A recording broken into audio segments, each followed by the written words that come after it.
एक युवक अपनी जिंदगी से बहुत परेशान था। वो अपने जीवन में कुछ कर नहीं पा रहा था। वो जो कुछ भी करता सब बिगड़ जाता। तब उसने एक दिन ध्यान के बारे में सुना। उसने सुना कि ध्यान करने से व्यक्ति स्वयं को जान जाता है, उसे चमत्कारी शक्तियां मिलती हैं और अध्यात्म के क्षेत्र में वो बहुत आगे निकल जाता है। तब उसने सोचा कि मैं व्यर्थ के कार्यों में ही लगा हुआ हूँ। मुझे अध्यात्म की ओर जाना चाहिए, मुझे ध्यान करना चाहिए। उसके बाद ही मुझे समाज में सम्मान मिलेगा, जगह मिलेगी, प्रतिष्ठा मिलेगी। इसके लिए उसने अपना घर बार छोड़ दिया। वो गुरु की तलाश में बाहर निकला। बहुत खोजबीन करने के बाद उसे एक गुरु मिले। वो गुरु के पास पहुंचा और उसने गुरु से कहा, गुरुदेव, मैं बहुत दूर से आया हूँ। मैं समझ गया हूँ कि सांसारिक जीवन व्यर्थ है, वहाँ कुछ नहीं रखा। अब मैं अध्यात्म की ओर जाना चाहता हूँ, अतः मैं ध्यान सीखना चाहता हूँ और कृपया कर मुझे ध्यान सिखाइए। गुरु ने कहा, ठीक है, तुम इस आश्रम में रह सकते हो, ध्यान सीख सकते हो, लेकिन तुम्हें आश्रमों के नियमों का पालन बहुत ध्यान से करना होगा। हर काम को ध्यान से करना होगा। क्या तुम कर सकोगे? युवक ने कहा, हाँ, मैं कर लूंगा। आप मुझे बताइए कि क्या करना है। गुरु ने उस युवक को आश्रम के सारे नियम बता दिए और कहा, हर नियम का पालन बड़े ध्यान पूर्वक करना है। लेकिन उस युवक का मन कहीं लगता ही नहीं था। उसने आश्रम के किसी भी नियम का पालन नहीं किया। ना वो सुबह जल्दी उठता, ना ही वो पानी भरकर रखता, ना ही वो भिक्षा मांगने जाते समय भिक्षा मांगता। जब सारे शिष्य भिक्षा मांगकर एक जगह इकट्ठा कर देते, तब सब उस भिक्षा में से थोड़ा थोड़ा भोजन ले लेते।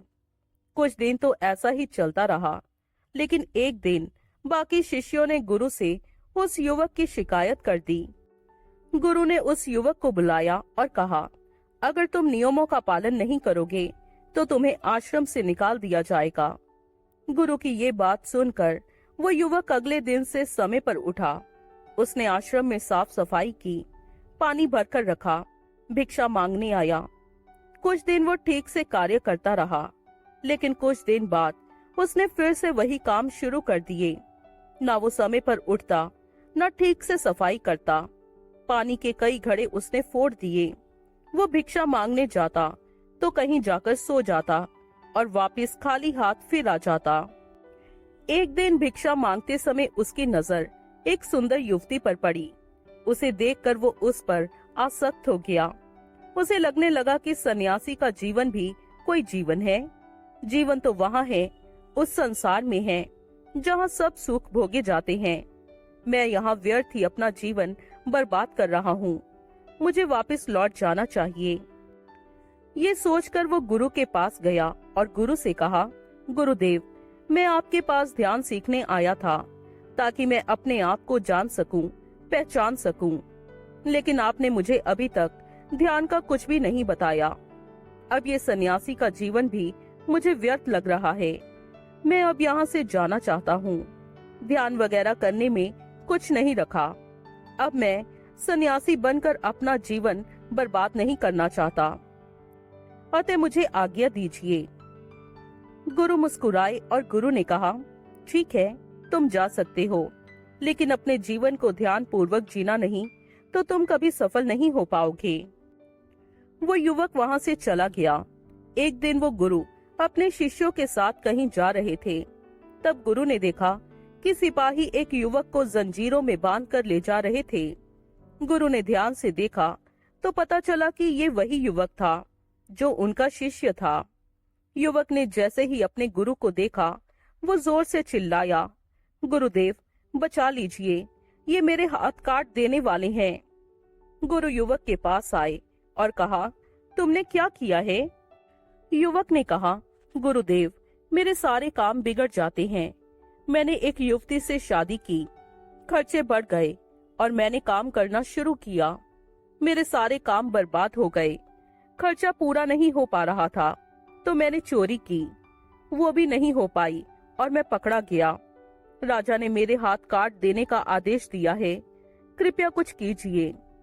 गुरु राजा के पास गए और कहा, राजन, ये मेरा शिष्य है। ये अपने रास्ते से भटक गया था, लेकिन ये एक अच्छा युवक है। आपसे विनती है कि युवक को एक मौका दीजिए। राजा ने गुरु का सम्मान रखते हुए उस युवक की सजा माफ कर दी और आगे से ऐसा ना करने की चेतावनी दी। वो युवक गुरु के पास आया और कहा, गुरुदेव, संसारी जीवन व्यर्थ है। ये बात अब मुझे समझ में आ गई है। कृपया मुझे वापस आश्रम में शामिल कर लीजिए।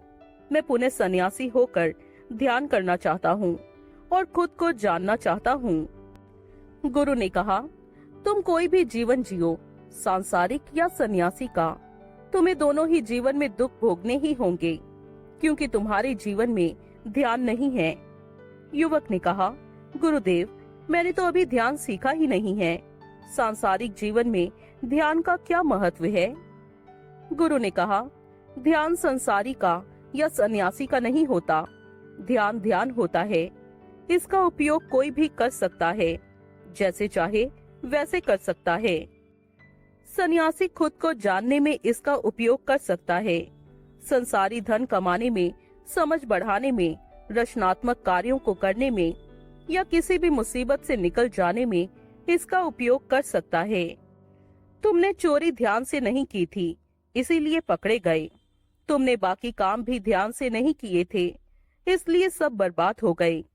इसी प्रकार अगर सन्यासी ध्यान से अपने आप को ना जानने की कोशिश करे तो वो कभी भी अपने आप को नहीं जान पाएगा। ध्यान का उपयोग करो तो तुम कुछ भी कर सकते हो। युवक ने कहा, गुरुदेव, ये ध्यान कहाँ मिलता है? गुरु ने कहा, ध्यान तुम्हारे भीतर ही है। ये कहीं बाहर नहीं है और ये कहीं नहीं मिलता। ये मिला हुआ ही है। युवक ने कहा, गुरुदेव, मेरा ध्यान कहाँ है? मुझे ये कहाँ मिलेगा? अपने भीतर मुझे ध्यान नजर नहीं आता। गुरु ने कहा, जब मन भटकना बंद कर देता है तभी तुरंत ध्यान उत्पन्न हो जाता है। हमारा मन हमारे नियंत्रण में है, लेकिन हम सोचते हैं कि मन हमें नियंत्रित कर रहा है, इसलिए हम मन के हिसाब से चलते रहते हैं। वास्तव में तो मन को हमारे हिसाब से चलना चाहिए।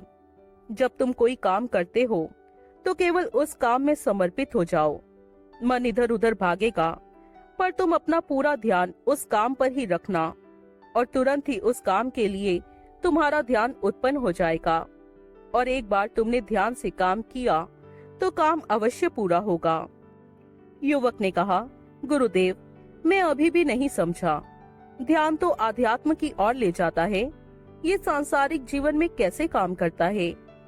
गुरु ने कहा, मेरे साथ चलो, तुम्हें कुछ दिखाता हूँ।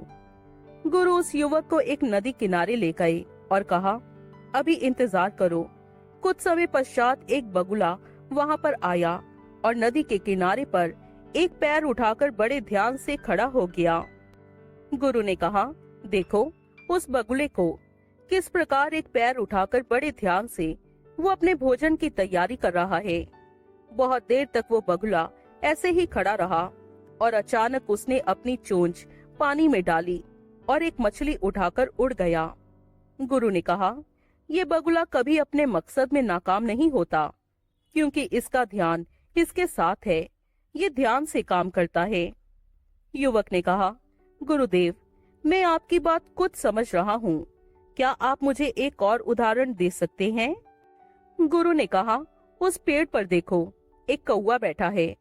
उस कौवे को पत्थर से मारने का नाटक करो। उस युवक ने कौवे को पत्थर से मारने का नाटक किया। कौवा वहीं बैठा रहा। गुरु ने कहा, अब उस कौवे को पत्थर से मारो। युवक ने ऐसा ही किया, लेकिन पत्थर हाथ से छूटने से पहले ही कौवा वहां से उड़ गया। गुरु ने कहा, ये ध्यान की ताकत है जो आपको हर समय, हर परिस्थिति में बचा लेती है। अगर ध्यान नहीं होगा तो ना तो वो बगुला मछली पकड़ पाएगा और ना ही ये कौवा अपने आप को पत्थर से बचा पाएगा। सभी जानवर ध्यान लगाते हैं, लेकिन बाहर की ओर। केवल मनुष्य के पास वो ताकत है जो ध्यान को अपने भीतर लगा सकता है, अपने आप पर लगा सकता है। अगर इसी ध्यान को वो बाहर की ओर लगाए, संसार में लगाए, तो वो कुछ भी पा सकता है, सारे कार्य पूरे कर सकता है। युवक ने कहा, ध्यान के लिए मुझे क्या करना होगा गुरुदेव? गुरु ने कहा, मन के भटकाव को रोको। ये इतना मुश्किल नहीं है जितना समझा जाता है। मन ही तुम हो, तुम ही मन हो। तुम इसे जैसे चाहे वैसे चला सकते हो, लेकिन तुम्हें मजा आता है मन के साथ बह जाने में, मन के साथ दूर निकल जाने में, ऐसे सपने बुनने में जो सच नहीं होने वाले। लोग कहते हैं उनके काम बिगड़ जाते हैं, और इसका एक ही कारण है, उनका काम में ध्यान नहीं है। जिसका अपने काम में ध्यान है वो अपने बिगड़े काम भी सुधार सकता है। युवक ने कहा, गुरुदेव, मैं आपकी बात समझ गया हूँ। अब मैं अपने ध्यान का इस्तेमाल अपने आप को जानने में करूँगा, और इसी ध्यान का इस्तेमाल मैं इस संसार में भी करूँगा।